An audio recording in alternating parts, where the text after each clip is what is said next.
ايه رايك في الخروج النهارده؟ يعني ماشي حالها. طب ايه، نروح ولا ايه؟ ما احنا مروحين اهو، بس في حاجه عايزه اقولها لك قبل ما نروح. قول. انا قررت نسيب بعض. ايه قررت نسيب بعض؟ ما مش مستريحه معاك. يعني مش فاهم برضه. وايه اللي مش فاهم؟ انا ما مش مستريحه معاك. انا خلاص، احنا خناقاتنا كترت، وانت متحكم زياده عن اللزوم، وانا ما يلزمنيش الشغل ده. ده اخر كلام يعني؟ اه طبعا. طب تمام، روح.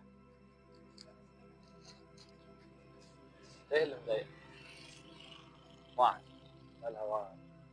ماشيين النهارده بعد ما قررتها بتقول لي مش عايز اكمل. بقول لها ليه؟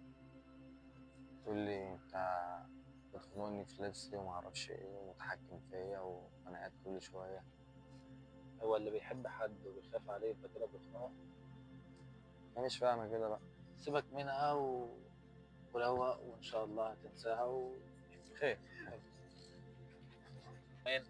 وهترجع لك. يا عم خير ان شاء الله. الدنيا سهلة بسيطة.